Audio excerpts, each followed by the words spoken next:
Assalamualaikum warahmatullahi wabarakatuh. Kami dari kelompok 3 mata kuliah Metopel Kualitatif akan melakukan video wawancara di Museum Sejarah Al-Quran Sumatera Utara. Saksikan video selengkapnya ya.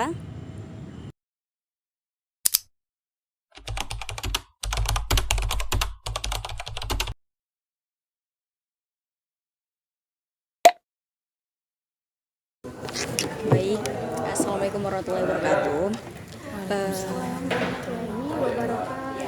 Baik Kak, di sini kami dari mahasiswa Prodi Sejarah Peradaban Islam.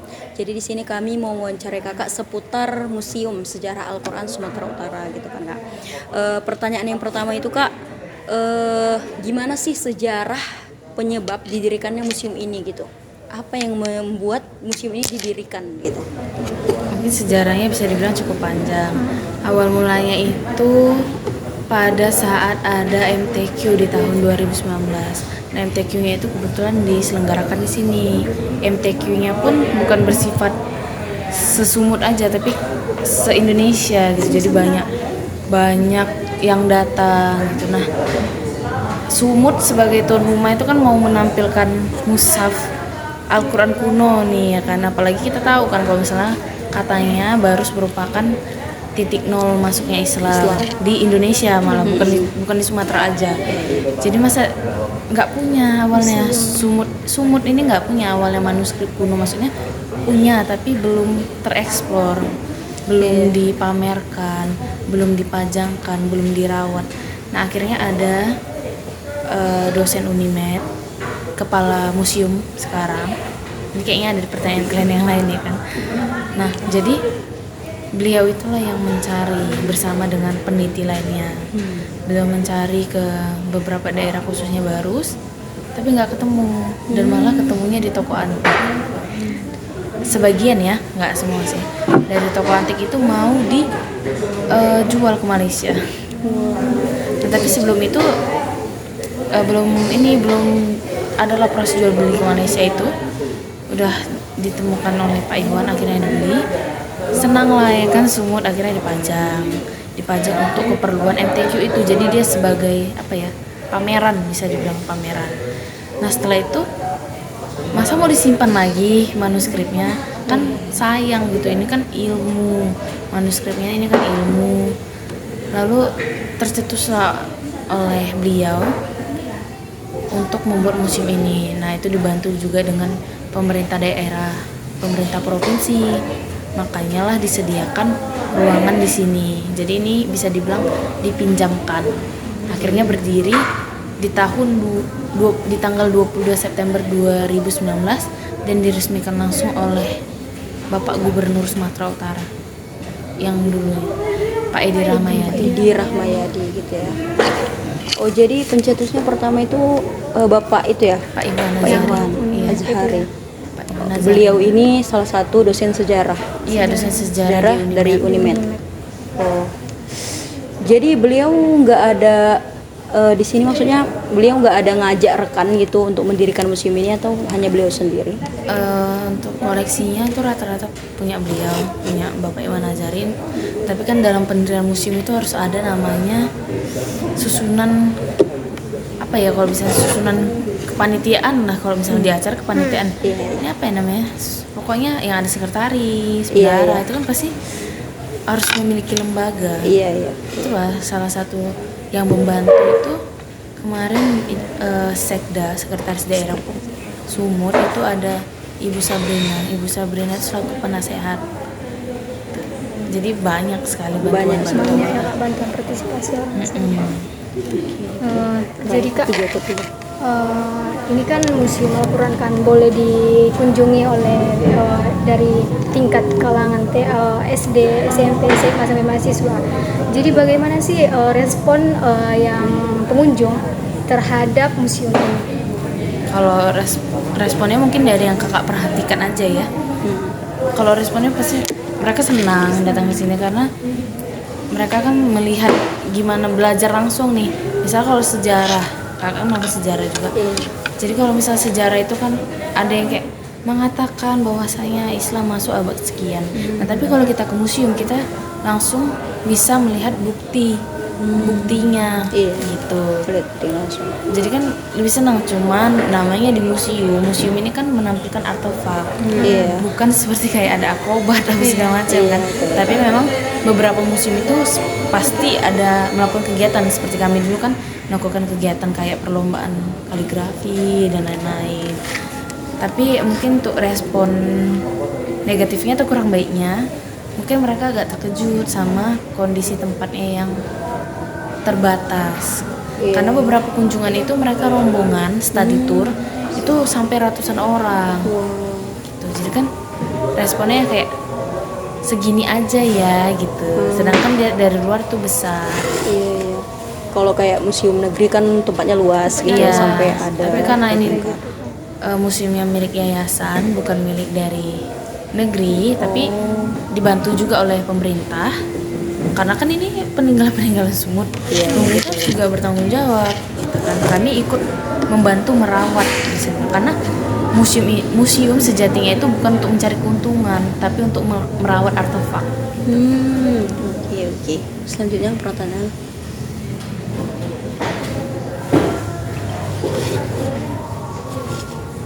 Jadi Kak, ini kan museum ini kan. Jadi selama Kakak menjadi di pengurus ini, menurut Kakak nih pengunjung yang mengunjungi museum ini itu dari kalangan mana? Apakah Yang paling kalangan banyak SD, gitu?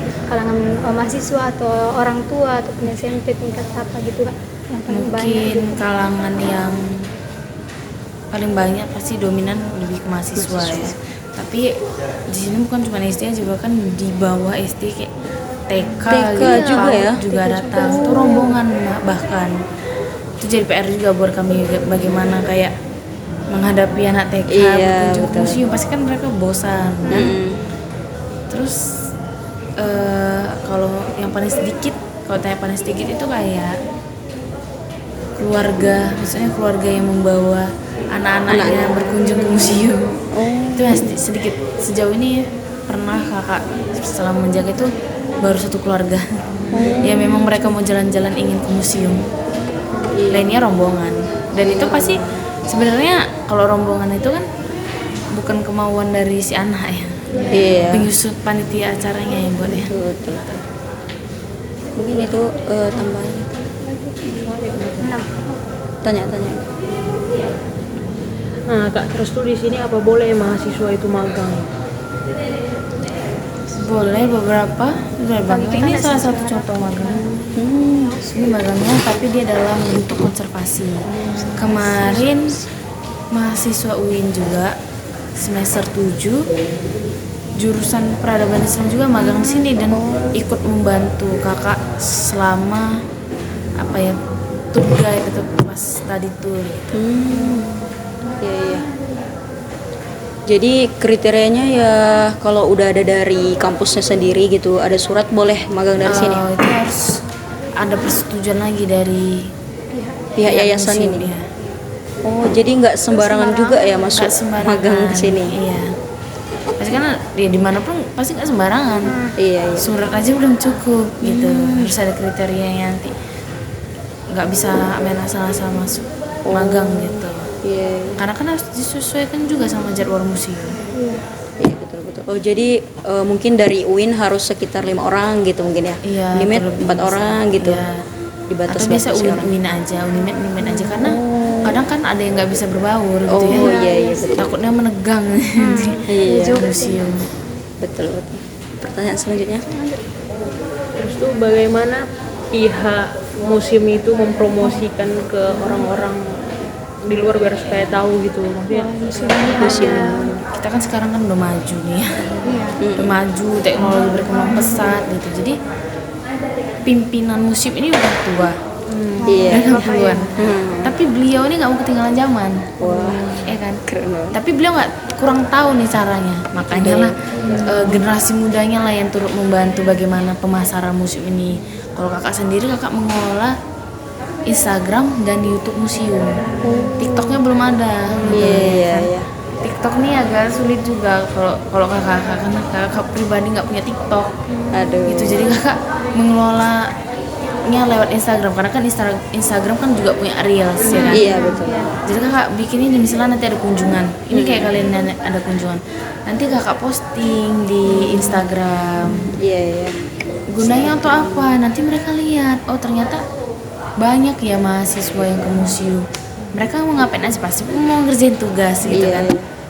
Terus guru-guru ketika melihat reels yang kakak bikin kunjungan dari sekolah lain, nah, itu pasti mereka masukkan ke daftar yang bakal dikunjungi mereka gitu kan. Iya. Apalagi sesuai misalnya kunjungan Islami, kunjungan rohani, pasti kan mereka ke tempat-tempat yang apa ya, yang sesuai sama tujuan mereka. Iya, iya, Jadi betul. teknik pemasarannya itu lewat sosial media. Sosial media.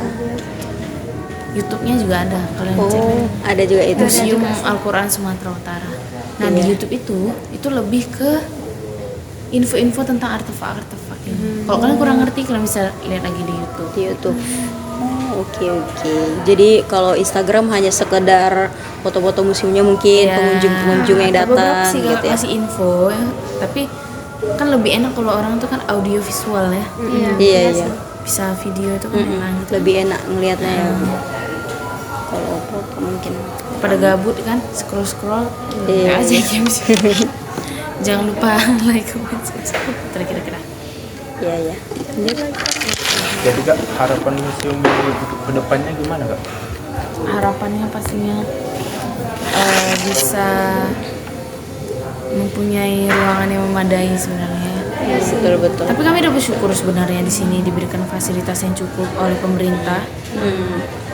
Tempat, lampu, listrik, air, tapi ya kurangannya memang ada kamar mandi yang rusak gitu lah kira-kira.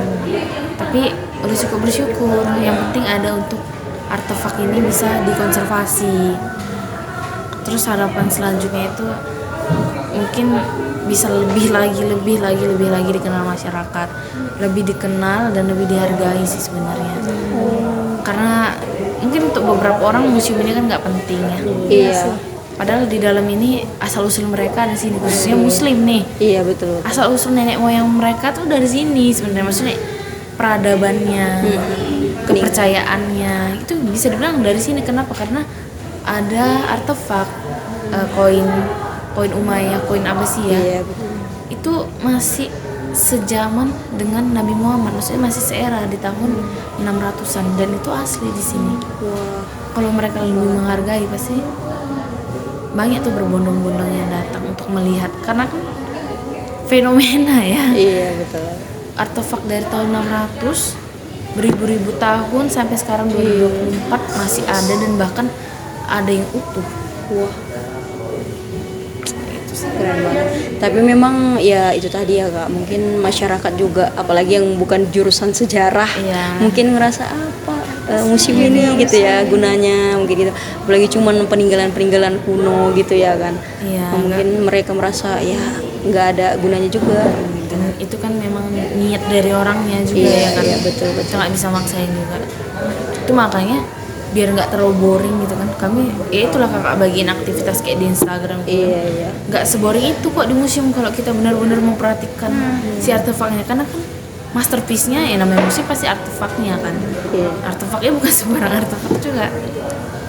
Iya iya. Oh jadi menurut kakak harapannya kalau seumpamanya kan kayak museum negeri itu kan kita lihat ya mereka punya gedung sendiri gitu kan. Iya. Ya sementara museum sejarah Al-Quran ini kan kayak di bawah gedung serbaguna, kayak mungkin istilahnya dicarikan tempat aja lah gitu, bukan khusus untuk gedungnya tersendiri gitu. Mungkin ada Sebenarnya harapan dari ada kakak sih, gitu. ada rencana dari pemerintah Sumut untuk ke Masjid Agung, tapi kan sekarang Masjid Agungnya belum selesai. Masih tahap pembangunan.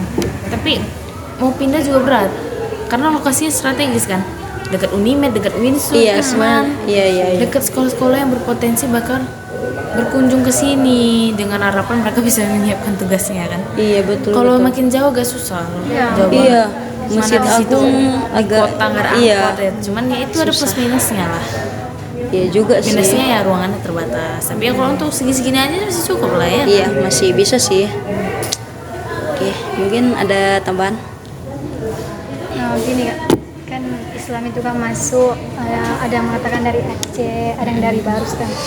sementara di sini kan peninggalannya kan pasti maksudnya itu pasti banyak peninggalannya kan. Seperti yang saya tengok tadi kan peninggalannya itu hanya yang ada kayak dibahas di Aceh aja. Sementara saya orang baru sendiri kan, yang sekolah sendiri banyak peninggalan yang bisa digali itu kan.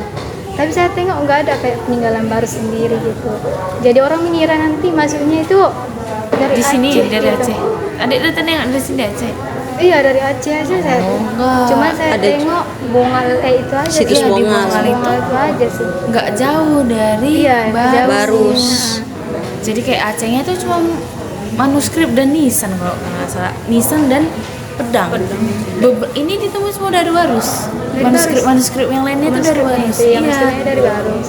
Tapi memang udah ada kolektor yang mau beli. Sini kan kita kan belum menelusuri lagi nih rumah ke rumah nggak mungkin kan di Barus nggak ada apa sih, mereka tuh kan ada ulama ya kan yang datang ke situ dan menyebarkan agama Islam tuh pakai salinan ayat Al-Quran pasti. Soalnya kan itu apa ya bahannya kan untuk menyebarkan agama Islam. Banyak deh dari Barus. Cuman kalau berdasarkan artefak yang ditemukan, situs Bongal itu lebih tua daripada situs Barus.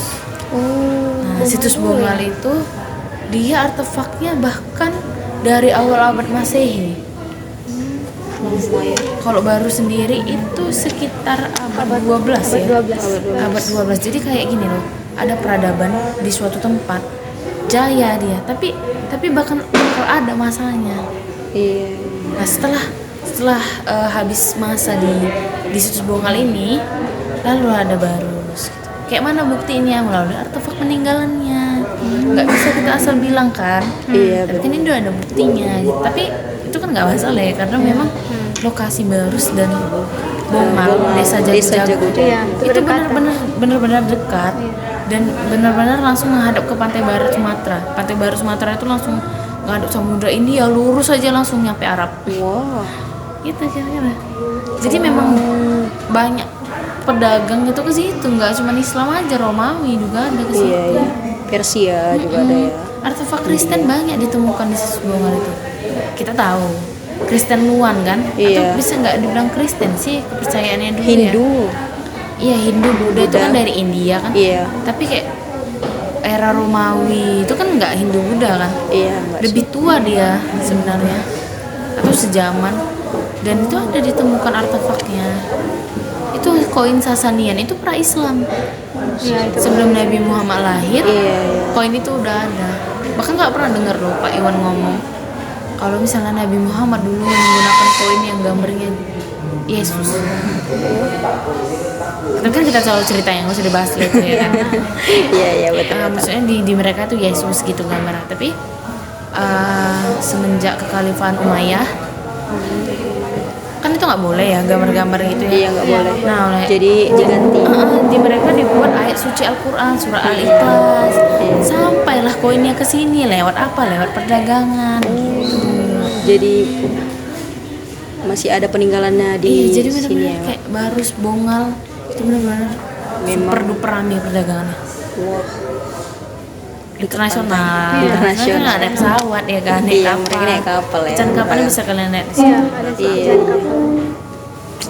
Mungkin ya gimana itu aja mungkin ya. Iya. Ini orang Barus orang pertanyaannya. apa Jawa? Enggak, Batak. Oh Batak, iya sih Allah, Barus kok Jawa ya. Barus Batak apa? Batak. Batak Toba. Oh, Batak.